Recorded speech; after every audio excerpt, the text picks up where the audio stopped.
आप इमोशनल हो गए ना बीच में थोड़ा सा। Hi everyone, welcome back to my channel. Satish भाई के साथ मैंने एक पॉडकास्ट शूट किया था जो कि अब उनके चैनल पे अपलोड हो गया है। तो अगर आप मेरी जर्नी के बारे में जानना चाहते हैं कि कैसे मैंने यूट्यूब पे अपना करियर स्टार्ट किया, फिर मैं ब्लॉगिंग में आया, फिर मैंने कैसे फ्रीलांसिंग किया, तो ये सब देखने के लिए आप वो मेरा पॉडकास्ट देख सकते हैं। मैं नीचे डिस्क्रिप्शन में उसका लिंक भी दे दूंगा। और आप में से काफ़ी सारे लोग सतीश भाई के चैनल से मेरे चैनल पर आए हैं, तो आप सभी का मेरे चैनल पे बहुत बहुत स्वागत है। मैं इस चैनल पे make money online, freelancing, content creation, blogging, basically जो मेरा एक्सपीरियंस है उसी के अराउंड वीडियोज अपलोड करता हूं। तो अगर आपको इन टॉपिक्स के अराउंड कंटेंट देखना पसंद है तो मेरे चैनल के साथ बने रहिए। आगे आने वाले दिनों में मैं बहुत से इंटरेस्टिंग वीडियोज लाऊंगा जिससे कि आपको काफ़ी कुछ सीखने को मिलेगा। अब खैर, आज की वीडियो पे वापस आते हैं। दोस्तों, मैंने अपने पिछले वीडियो में बताया था कि कैसे मैंने क्विज आंसर्स करके अपने वेबसाइट टेक योरकर को 7,20,000 मंथली पेज व्यूज तक पहुंचाया। मैंने जो क्विज आंसर करके पैसे कमाए थे उससे एक टेक वेबसाइट एक्वायर करी। तो आज के इस वीडियो में मैं इसी के बारे में बात करूंगा कि मैंने कौन सी वेबसाइट एक्वायर करी थी और उस वेबसाइट को एक्वायर करने के पीछे क्या स्टोरी रही थी। तो अगर आप ये देखने में इंटरेस्टेड हैं तो ये वीडियो आगे देखते रहिए। दोस्तों, जैसा कि आपको पता है कि मैंने अक्टूबर 2018 में टेक योरकर स्टार्ट किया था। उसमें मैंने शुरू के कुछ आर्टिकल्स लिखे थे तो उस पर ज़्यादा कॉमेंट्स नहीं आते थे। तो एक दिन मुझे एक कॉमेंट आया। वो एक सुदीप कुमार नाम का लड़का था जिसका कमेंट आया था। वो बेसिकली उस कमेंट के थ्रू एक कमेंट बैकलिंक लेना चाहता था। तो मैंने उससे कमेंट में ही बात करना स्टार्ट कर दिया। मैंने उससे वही कन्वर्सेशन किया, जानने को चाहा कि वो कैसे ब्लॉगिंग कर रहा है और उसकी क्या ग्रोथ है। फिर बाद में हमने अपना नंबर एक्सचेंज कर लिया और उस कन्वर्सेशन को व्हाट्सएप पे मूव कर लिया। जब ऐसा हुआ तो सुदीप उस टाइम एक वेबसाइट पे काम कर रहा था, gadgetsintro.com। उसने बताया कि उस पर वो कैसे आर्टिकल्स लिखता है, उस पर उसका कैसा ट्रैफिक है। फिर थोड़े टाइम बाद उसकी वो वेबसाइट बंद हो गई। पता नहीं उसमें कुछ इशू आ गया था या फिर डोमेन एक्सपायर कर गया था। तो उसके बाद उसने एक नई वेबसाइट स्टार्ट करी जिसका नाम था mobilesintro.com। जो गैजेट्स इंट्रो था उसी से इंस्पायर्ड था mobilesintro.com। फिर अगले कुछ महीने तक वो मोबाइल्स इंट्रो पे काम करता रहा और फिर उसने एक फेसबुक ग्रुप में पोस्ट डाला कि वो वेबसाइट सेल करना चाहता है और वहां से उसने वो वेबसाइट फ्लिप कर दी। उसके बाद उसने एक नई वेबसाइट बनाई mobileRDX.net। उस पर भी उसने काम किया और थोड़े टाइम बाद उस वेबसाइट को भी सेल कर दिया। तो बेसिकली सुदीप क्या करता था कि वेबसाइट्स बनाता था और उसको थोड़े टाइम के बाद फ्लिप कर देता था जिससे कि उसको पैसा मिल जाता था। mobileRDX.net सेल करने के बाद मार्च 2020 में हम लोग ऐसे ही एक दिन व्हाट्सएप पे बात कर रहे थे तो सुदीप ने कहा कि वो एक नया प्रोजेक्ट बनाना चाहता है।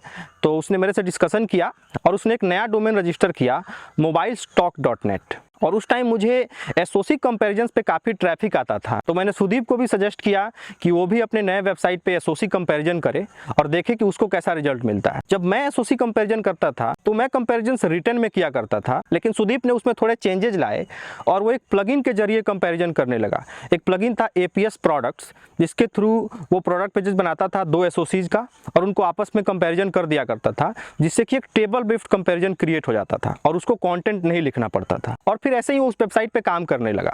एक दिन ऐसे ही मैंने सुदीप से पूछा कि भाई मेरे लिए कुछ आर्टिकल्स लिखोगे। मैंने सोचा कि सुदीप अपने वेबसाइट पे तो लिखता ही है तो मेरे लिए भी थोड़े आर्टिकल्स कंट्रीब्यूट कर देगा। तो सुदीप ने मुझसे कहा कि भाई मैं आपकी वेबसाइट पे नहीं लिख सकता।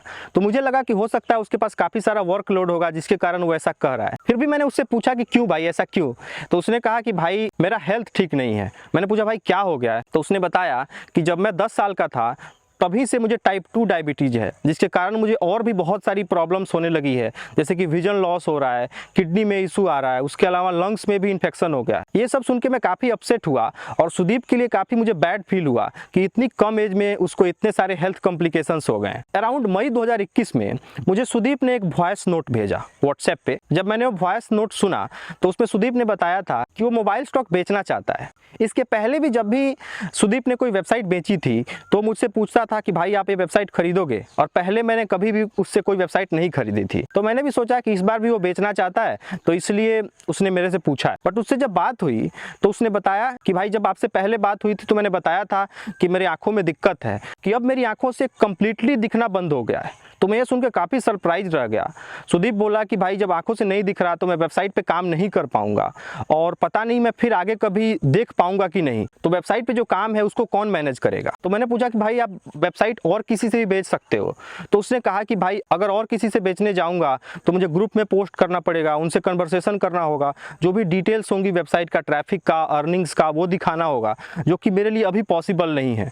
तो अगर आप इंटरेस्टेड हैं तो ये वेबसाइट मेरे से खरीद लीजिए, क्योंकि आपको पहले से सब कुछ पता है इसके बारे में कि कब मैंने डोमेन लिया था, इस पर मैंने क्या एग्जैक्टली काम किया है, इसका ट्रैफिक कितना है और इसका रिवेन्यू कैसा है। तो मैंने सोचा कि ये सही बात ही है, अगर इसको नहीं दिख रहा है और मैं ये सब कुछ पहले से जानता हूँ तो ये मैं खरीद सकता हूँ। फिर भी मैंने उससे कहा कि भाई मुझे थोड़ा समय दीजिए और मैं इसको देखूंगा, उसके बाद आपको थोड़े टाइम में बताऊंगा। फिर थोड़े टाइम बाद मैंने सुदीप को हाँ बोल दिया और उसने उसी दिन जो भी वेबसाइट का डोमेन था, होस्टिंग था, एडसेंस अकाउंट था, वो सब अपने छोटे भाई की मदद से मुझे ट्रांसफर कर दिया। मेरे पास उस टाइम उसको देने के लिए पैसे नहीं थे और जब मुझे मेरा एडसेंस पेमेंट आया तो मैंने उसको पैसे ट्रांसफर कर दिए। फिर उस पैसे से सुदीप ने अपना इलाज कराया, बट थोड़े टाइम के बाद वो भी पैसे खत्म हो गए। सुदीप ने जब मुझसे ये बात बताई तो मैंने उसके लिए केटो पे एक कैंपेन भी चलाया, जहां से उसके लिए कुछ फंड रेज किया ताकि उसका बेहतर इलाज हो सके। मैंने अपनी तरफ से सुदीप की जितनी मदद हो सकती थी उतनी करने का प्रयास किया। फिर ऐसे ही बीच बीच में मैं सुदीप का हालचाल लेता रहा।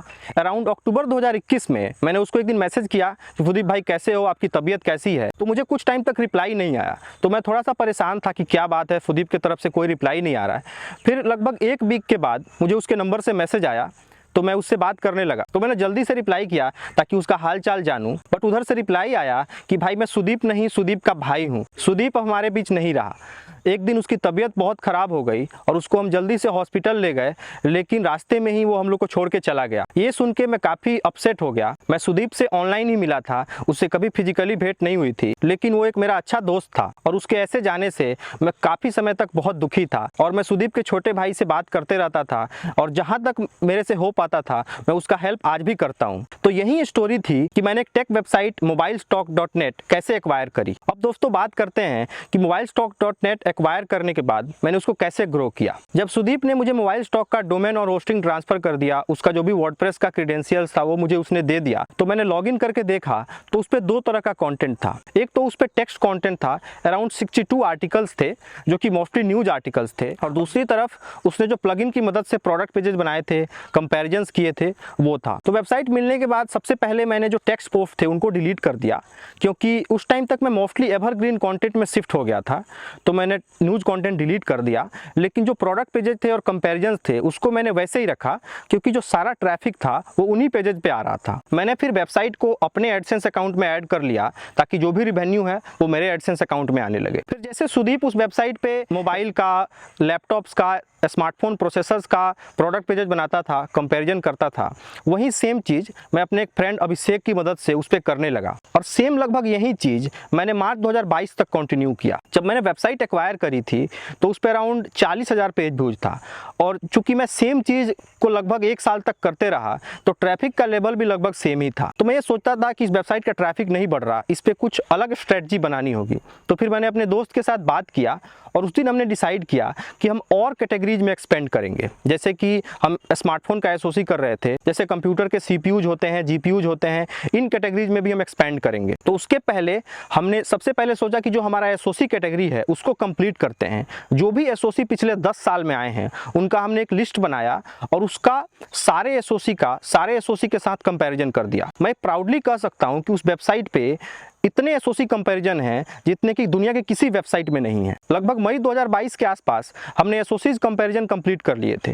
फिर उसके बाद सीपीयू पे काम करना स्टार्ट किया। जैसे हमने एसओसी पे काम किया था वैसे ही जितने भी सीपीयूज आए हैं पिछले 3-4 साल में, उन सबका प्रोडक्ट पेज बना के और उस प्लगइन की मदद से हमने कंपैरिजन कर दिया। तो जब एसओसी और सीपीयू का कंपैरिजन अराउंड अक्टूबर 2022 तक हो गया तो साइट का ट्रैफिक बढ़ने लगा। जो हमारा पेज व्यूज पहले 40,000 था वो धीरे धीरे बढ़ के लगभग 1 लाख पेज व्यूज हो गया। उसके बाद हमने जीपीयू में भी एक्सपेंड किया और सिमिलरली सारे पिछले 2-3 साल के जो भी जीपीयूज हैं उनका हमने प्रोडक्ट पेज बना के कंपैरिजन कर दिया है। तो इस तरह से हमारे पास 3 कैटेगरीज में हम ऑलरेडी एक्सपेंड हो चुके हैं और हमारा पेज व्यूज 100K से बढ़ चुका है।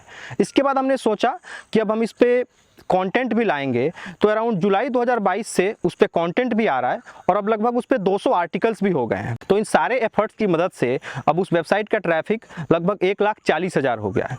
अब हम सोच रहे हैं कि धीरे धीरे जो कंटेंट है वो भी और ज़्यादा पब्लिश करेंगे और साथ ही में बाकी कैटेगरीज में भी एक्सपेंड करेंगे। हमने लगभग 37 कैटेगरीज का लिस्ट बनाया है, जिन सभी का हम लोग सारे प्रोडक्ट पेजेस बनाएंगे और सभी का सबसे कंपैरिजन कर देंगे, जिससे कि हमारे पास एक मैसिव कंपैरिजन का डेटाबेस क्रिएट हो जाए। हमारे पास ऑलरेडी 70,000 कंपैरिजन्स हैं और आने वाले समय में उसको हम लोग 2-3 लाख कंपैरिजन के आसपास ले जाएंगे, जिससे कि हमारा जो ट्रैफिक है वो लगभग 1 मिलियन के ऊपर चला जाएगा। तो यही स्टोरी थी कि कैसे मैंने अपने फ्रेंड सुदीप से मोबाइल स्टॉक एक्वायर किया और फिर उसको 40,000 पेज व्यूज से अब 1,40,000 पेज व्यू तक पहुंचा दिया है। दोस्तों, मोबाइल स्टॉक एक्वायर करने के बाद अब मेरे पास 2 प्रोजेक्ट हो गए थे, एक टेक योरकर और दूसरा मोबाइल स्टॉक। और इन सब पे जो मेरी टीम थी उनको पे करने के लिए फंड्स की जरूरत थी। यहाँ से फंड्स आ रहा था लेकिन वो उतना काफ़ी नहीं था, तो इसके लिए मैं कुछ सरप्लस फंड्स जमा करने के लिए फिर से वापस फ्रीलांसिंग ट्राई करने लगा। तो मैं अगले वीडियो में बताऊँगा कि कैसे मैंने वापस फ्रीलांसिंग स्टार्ट किया।